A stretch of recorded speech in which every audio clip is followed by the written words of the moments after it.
जय श्री हरि।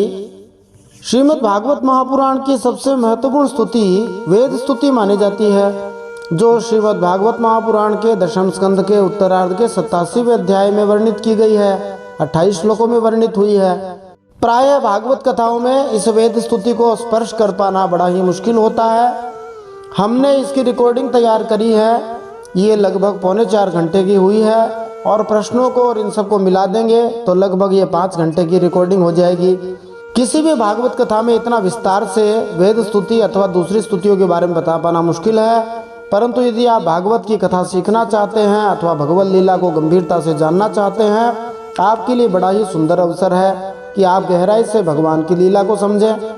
तो ये वेद स्तुति की पृष्ठभूमि क्या है, इसके बारे में आज हम जानेंगे वेद स्तुति के दूसरे भाग में। इसके साथ ही हम जानेंगे कि शास्त्रों में एक ही प्रश्न अनेक बार क्यों उठाया गया है। Feedback is important. फीडबैक महत्वपूर्ण क्यों होता है, इसका उत्तर हम जानेंगे। तो हमने 87वें अध्याय का आरंभ पिछले भाग में किया था। तब हमने केवल एक ही श्लोक सुना था, जिसमें परीक्षित महाराज ने बड़ा ही गूढ़ प्रश्न सुखदेव जी से पूछा। अब उस प्रश्न का उत्तर हम श्रीमद् भागवत महापुराण के दशम स्कंद के उत्तरार्ध के 87वें अध्याय के दूसरे भाग में सुनते हैं। इस दूसरे भाग में हम श्लोक संख्या 2 से श्लोक संख्या 13 तक श्रवण करेंगे और इन श्लोकों को सुनते हुए हम कुछ प्रश्नों के उत्तर प्राप्त कर सकते हैं, जो प्रश्न मौलिक रूप से श्रीमद् भागवत के अंदर से ही बनाए जा रहे हैं और भागवत की गहराई को समझने के लिए बनाए जा रहे हैं। प्रत्येक प्रश्न की प्रामाणिकता बनाए रखने के लिए हमने प्रश्न के आगे स्कंद, अध्याय और श्लोक संख्या डाली है। तो प्रश्न इस प्रकार है, जिनके उत्तर हम प्राप्त कर सकते हैं। परमेश्वर द्वारा आत्माओं के भौतिक आवरण का उनके चरम लाभ हेतु प्रदर्शन, सुखदेव जी द्वारा उत्तर है, वो हम जानेंगे। वेदों द्वारा परम सत्य का प्रतिपादन कैसे हुआ, इस विषय में प्रमाण स्वरूप एक आख्यान अथवा गाथा सुनाई जाती है सुखदेव जी द्वारा। वो क्या कथा है वो हम सुनेंगे।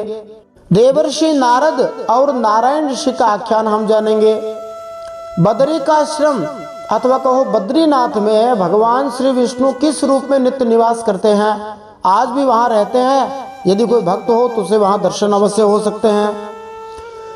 भारत के किस स्थान पर भगवान नारायण माने ऋषि श्रेष्ठ जो नारायण है, भगवान के अवतार हैं, वे किस कारण से महान तपस्या कर रहे हैं, कहां पर और किस कारण से तपस्या कर रहे हैं, ये हम जानेंगे।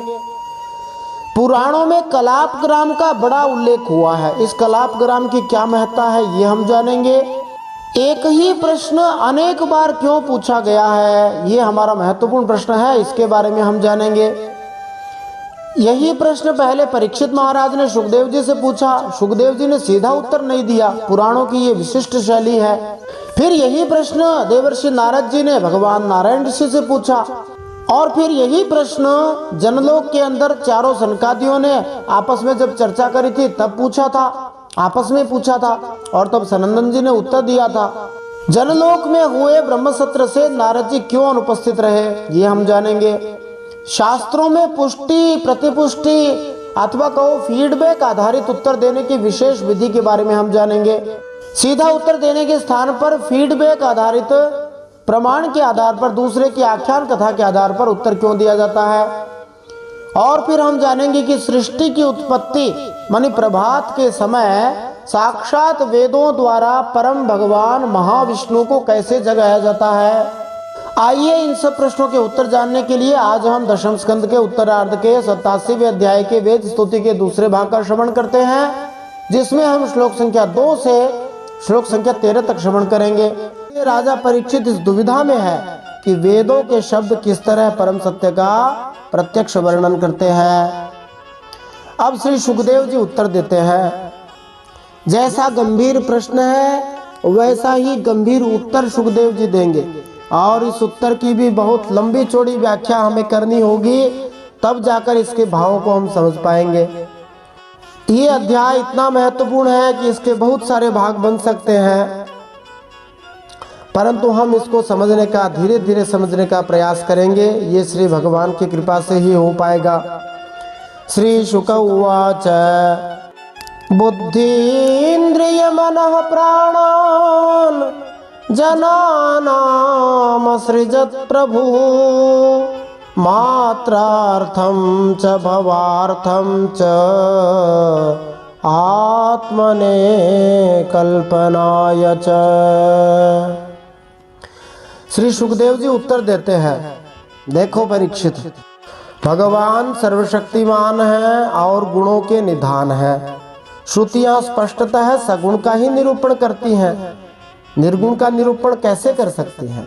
परंतु विचार करने पर उन वेदों का तात्पर्य निर्गुण ही निकलता है। विचार करने के लिए ही भगवान प्रभु ने जीवों के लिए कई प्रकार की सृष्टियां की। भगवान ने जीवों को बुद्धि दी, इंद्रिय दी, मन दिया और प्राण दिए। इनके द्वारा वे स्वेच्छा से अर्थ, धर्म, काम अथवा मोक्ष का अर्जन कर सकते हैं। या बहुत सारे लोग कहते हैं कि बुद्धि से अर्थोपार्जन कर सकते हैं और इंद्रिय से धर्म अर्जन कर सकते हैं, मन से काम की इच्छा पूरी कर सकते हैं और प्राणों से मोक्ष तत्व को प्राप्त कर सकते हैं। प्राणों के द्वारा जीवन धारण, श्रवणादि इंद्रियों के द्वारा महावाक्य आदि का श्रवण करना, सुनना, मन के द्वारा मनन करना, बुद्धि के द्वारा निश्चय करने पर श्रुतियों के तात्पर्य निर्गुण स्वरूप का साक्षात्कार हो जाता है। इसलिए श्रुतियां सगुण का प्रतिपादन करने पर भी वस्तुतः निर्गुण परक ही हैं। इस श्लोक में मात्रार्थम, भवार्थम, आत्मने अकल्पनाय, इन चारों में ही चारों वेदों की भावना बताई गई है कि मात्रार्थम ऋग्वेद को जानना चाहिए और भवार्थम यजुर्वेद को जानना चाहिए। इस प्रकार से भावना की गई है। देखिए सुखदेव जी का जो उत्तर है बड़ा गंभीर उत्तर है। परीक्षित महाराज ने सुखदेव जी को पूछा था कि शब्दातीत ब्रह्म का शब्दों के द्वारा वर्णन कैसे हो, तो सुखदेव जी कह रहे हैं कि भगवान ने सभी प्राणियों को बुद्धि, इंद्रिय, मन, प्राण दिए हैं। और ये उत्तर काफी लंबा चलेगा, इतना छोटा सा उत्तर नहीं होने वाला। इसका तात्पर्य हम समझने का प्रयास करते हैं।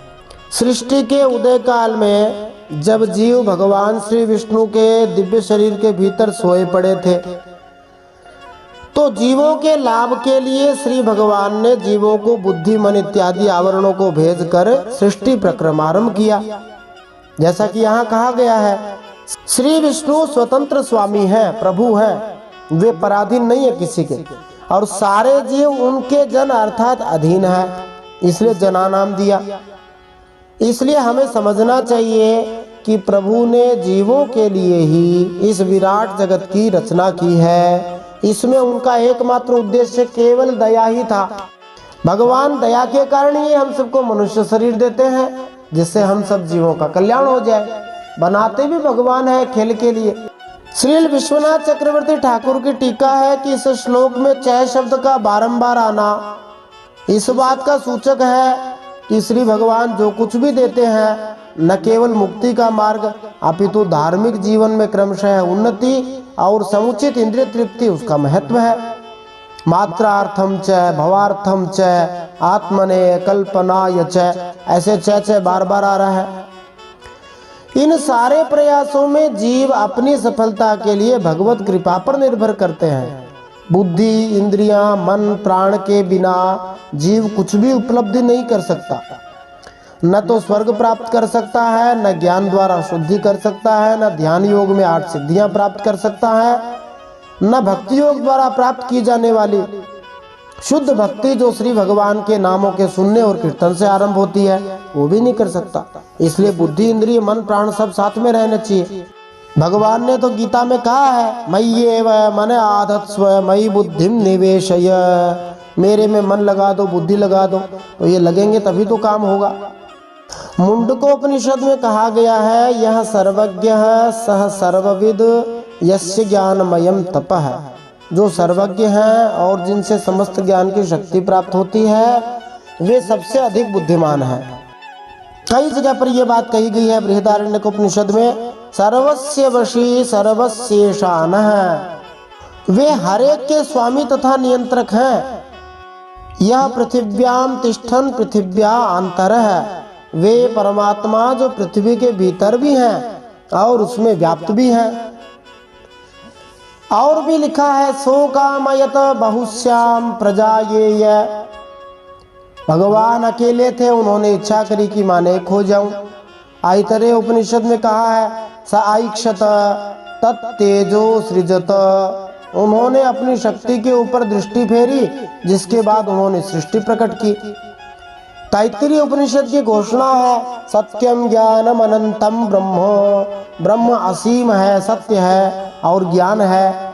छांदोग्य उपनिषद कहता है तत्वमसि। ये वाक्यांश है, महावाक्य कहते हैं इसको प्रायः निर्विशेषवादी संत जीवात्मा और उसके सृष्टा में तादात्म्य की पुष्टि के लिए उद्धृत करते हैं। अब देखिए, परीक्षित महाराज द्वारा पूछे गए इस प्रश्न का कि वेद किस तरह प्रत्यक्ष रूप से परम सत्य का सूचन कर सकते हैं, सुखदेव जी ने उत्तर दिया है। श्री भगवान ने बद्ध जीवों के लिए बुद्धि तथा अन्य तत्वों की रचना करी। प्रश्न था वेद किस तरह प्रत्यक्ष रूप से परम सत्य का सूचन करते हैं, और उत्तर है कि श्री भगवान ने बद्ध जीवों के लिए बुद्धि और दूसरे तत्वों की रचना की। संशयवादी आपत्ति कर सकता है कि यह उत्तर अप्रासंगिक है, किंतु सुखदेव जी का उत्तर वास्तव में अप्रासंगिक नहीं है, जैसा कि श्री विश्वनाथ चक्रवर्ती व्याख्या करते हैं। सूक्ष्म प्रश्नों के उत्तर भी प्रायः अप्रत्यक्ष रीति से दिए जाते हैं। ये कोई एबेसिडे वाला उत्तर तो है नहीं, कोई सीधा सीधा बता देंगे। ये तो सब्जेक्टिव है, और सब्जेक्टिव में तो ऐसे ही वर्णन किया जाता है। जब प्रश्न अप्रत्यक्ष होता है तो उत्तर भी अप्रत्यक्ष होगा। इनडायरेक्ट प्रश्न है तो उत्तर भी इनडायरेक्ट होगा। जैसा कि स्वयं श्री भगवान ने उद्धव को दिए गए अपने उपदेशों में श्रीमद् भागवत के 11वें स्कंद के 21वें अध्याय में परोक्षवादा ऋषयः परोक्षम मम च प्रियम वैदिक मंत्र दृष्टा गुह्य शब्दावली का प्रयोग करते हैं, और मैं भी ऐसे ही गोपनीय वर्णनों से प्रसन्न रहता हूँ। इस वर्तमान प्रसंग में वे निर्विशेषवादी जिनकी ओर से परीक्षित महाराज ने यह प्रश्न पूछा है, प्रत्यक्ष उत्तर को नहीं समझ सकते।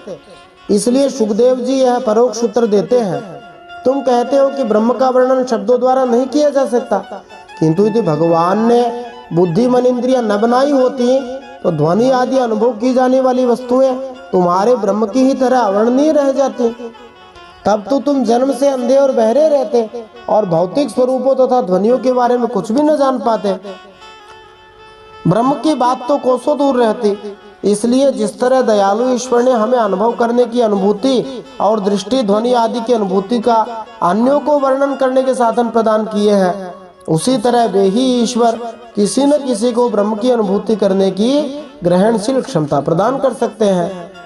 बहुत सारे लोग कोडिंग भाषा का प्रयोग करते हैं, वो इसीलिए प्रयोग करते हैं कि हर कोई उस विषय को समझ ना सके। ऐसे ही कई विषय ऐसे होते हैं भागवत आदि में जिनको गहनता से इसीलिए बताया जाता है कि विशिष्ट व्यक्ति ही उनको समझे, हर एक व्यक्ति उनको समझने का प्रयास न करे, अथवा प्रयास भले ही कर ले। यदि भगवान की कृपा हो गई तो समझ सकते हैं, क्योंकि भगवान को तो वही जान सकता है जिस पर भगवान कृपा कर दे। सोई जानहि जेहि देहु जनाई, भगवान जिसको जना देंगे वो जान जाता है। इस तरह निष्कर्ष रूप में हम यही कह सकते हैं कि वेद परम पूर्ण भगवान की व्यक्तिगत पहचान तक केवल उनकी कृपा के कारण ही पहुंच पाते हैं। फिर आगे सुखदेव जी उत्तर देते हैं सैषायुपनिषद ब्राह्मी पूर्वेशाम पूर्वजैर्धृता श्रद्धया धारयेद यस्ताम क्षेमं गच्छेद किंचनः। सुखदेव जी कहते देखो, ब्रह्म का प्रतिपादन करने वाली उपनिषद का यही स्वरूप, इसे पूर्वजों के भी पूर्वज सनकादि ऋषियों ने आत्मनिश्चय के द्वारा धारण किया है। जो भी मनुष्य इसे श्रद्धा पूर्वक धारण करता है वह बंधन के कारण समस्त उपाधियों अनात्म भावों से मुक्त होकर अपने परम कल्याण स्वरूप परमात्मा को प्राप्त हो जाता है। इसका तात्पर्य यह है कि परम सत्य विषयक इस गुप्त ज्ञान के गुह्य ज्ञान के विषय में संदेह नहीं करना चाहिए, क्योंकि यह अनंत काल से विद्वान मुनियों की प्रामाणिक श्रेणी द्वारा हमें प्राप्त हुआ है। जो कोई सकाम अनुष्ठानों और मानसिक अनुमानों की विभ्रांतियों से विचलित हुए बिना आदर पूर्वक भगवत विज्ञान का अनुशीलन करता है, वह भौतिक शरीर और सांसारिक समाज की झूठी उपाधियों को त्यागना सीख जाएगा।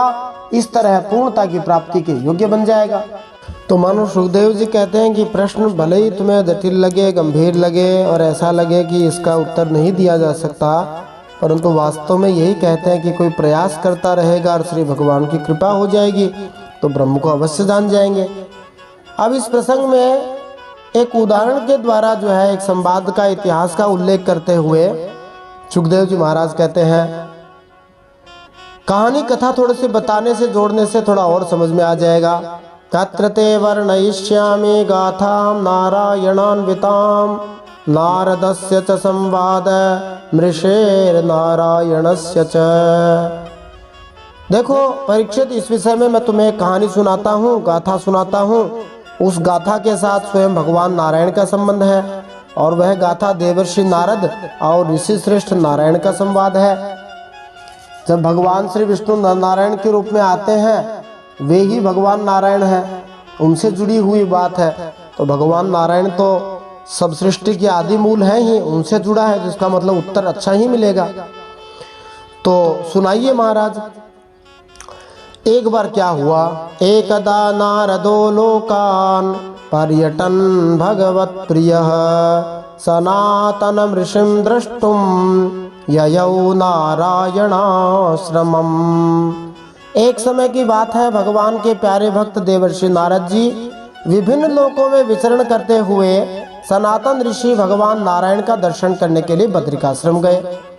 यो वै भारतवर्षेऽस्मिन् क्षेमाय स्वस्थये नृणां धर्मज्ञान समोपेत मा कल्पाधा स्थितस्तपः।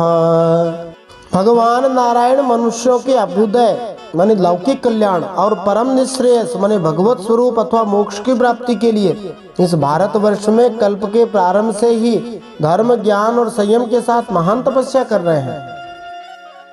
तत्रोपविष्ट मृषिभिः कलाप ग्रामवासिभिः परितं प्रणतो पृच्छ दिदमेव कुरुद्वः। सुखदेव जी कहते हैं, एक दिन नारद जी कलाप ग्राम निवासी सिद्ध ऋषियों के बीच में बैठे हुए थे। उस समय नारद जी ने उन्हें प्रणाम करके बड़ी नम्रता से यही प्रश्न पूछा जो तुम मुझसे पूछ रहे हो। तस्मै यवोचत् भगवान् ऋषीणां शृण्वतामिदं यो ब्रह्मवादः पूर्वेषां जनलोक निवासिनाम। भगवान नारायण ने ऋषियों की उस भरी सभा में नारद जी को उनके प्रश्न का उत्तर दिया और वह कथा सुनाई जो पूर्वकालीन जनलोक निवासियों में परस्पर वेदों के तात्पर्य और ब्रह्म के स्वरूप के संबंध में विचार करते समय कही गई थी। तब भगवान नारायण ने इस प्रकार कहा था। श्री भगवान उवाच स्वयंभुव ब्रह्म सत्रम जनलोके भवत्पुरा तत्र स्थानं मानसानां मुनीनां ऊर्ध्वरेतसां। भगवान नारायण ने कहा, हे नारद जी, प्राचीन काल की बात है। एक बार जनलोक में वहां रहने वाले ब्रह्मा जी के मानस पुत्र नैष्ठिक ब्रह्मचारी सनक, सनंदन, सनातन आदि जो परमर्षि है, उनका ब्रह्म सत्र माने ब्रह्म विषय एक विचार या प्रवचन हुआ था।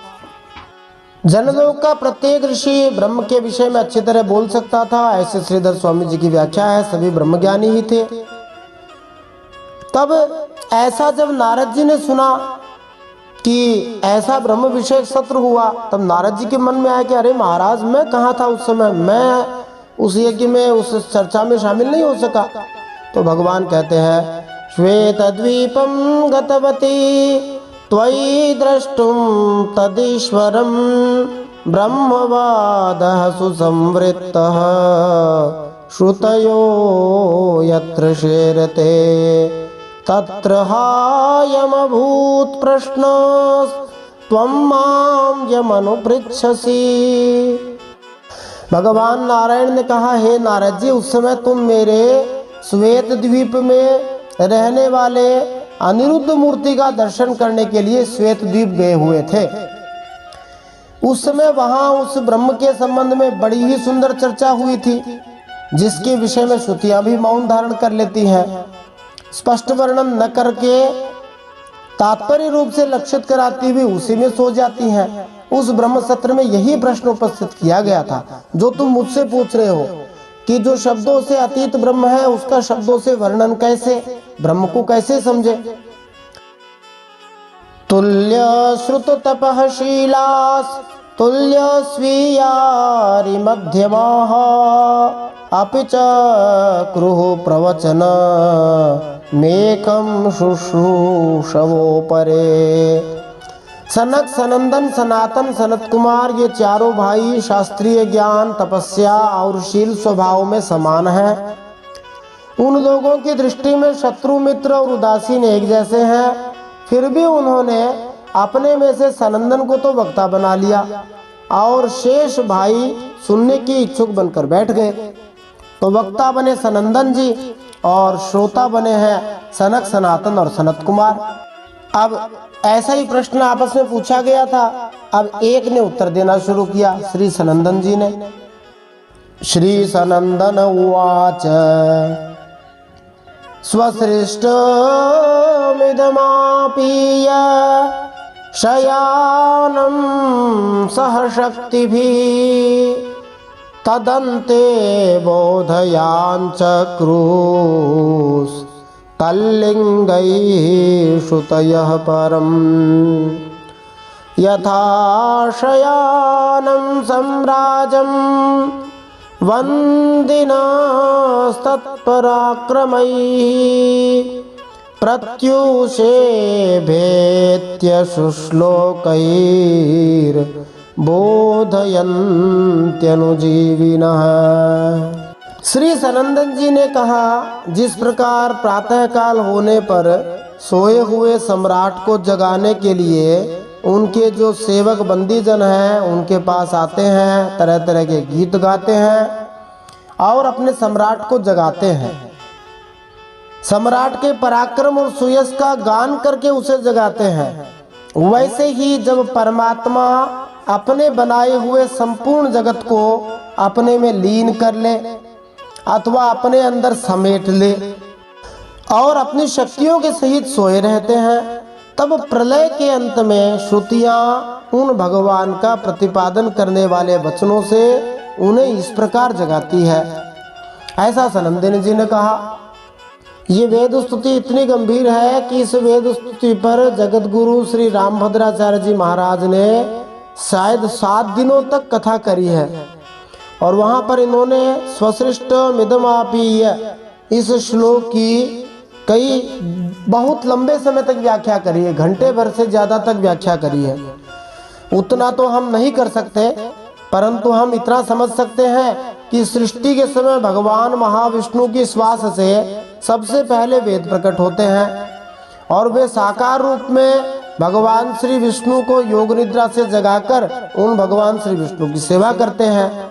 सनंदन जी के इस कथन से ये अर्थ निकलता है कि सनक और अन्य ऋषियों ने उनसे वही प्रश्न पूछा था जो श्री नारद जी ने नारायण ऋषि से पूछा और परीक्षित महाराज ने सुखदेव जी से पूछा।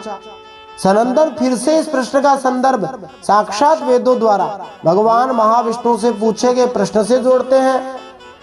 यद्यपि वे जानते थे कि सर्वज्ञ होने के कारण श्री भगवान को उनकी महिमा बताने की आवश्यकता नहीं है, किंतु उन्होंने इस अवसर का लाभ उत्साहपूर्वक उनकी प्रशंसा करने के लिए उठाया। रामभद्राचार्य जी महाराज कहते हैं कि स्वसृष्ट मिदमापीय ये वाला जो श्लोक है ये भगवान श्री विष्णु के स्थान पर भगवान कृष्ण की स्तुति कर रहा है, भगवान श्री कृष्ण की बात कर रहा है। उनके अनुसार जब भगवान श्री कृष्ण वृंदावन में अपनी शक्तियों के साथ सोए रहते हैं तब जो है साक्षात वेद मंत्र आकर के उन्हें जगाते हैं। अनेक भाव हो सकते हैं, परंतु सीधा सटीक भाव यही लगता है कि जब सृष्टि में महाप्रलय होता है, भगवान श्री विष्णु में सब कुछ लीन हो जाता है, सब कुछ वे समेट लेते हैं, तब उनको जगाने के लिए श्रुतियाँ आती हैं, वेद आते हैं और वेद आकर के भगवान श्री विष्णु की 28 श्लोकों में स्तुति करती हैं। अब दशम स्कंद के उत्तरार्ध के 87वें अध्याय के तीसरे भाग में हम वेद स्तुति का आरंभ करेंगे और जानेंगे कि किस प्रकार वेदों ने भगवान श्री महाविष्णु की नारायण की स्तुति करी और वेद स्तुति क्या होती है, उसमें कौन सा छंद है, कितने श्लोक हैं, ये सब हम जानेंगे। जय श्री हरि श्रीमन नारायणार्पणमस्तु।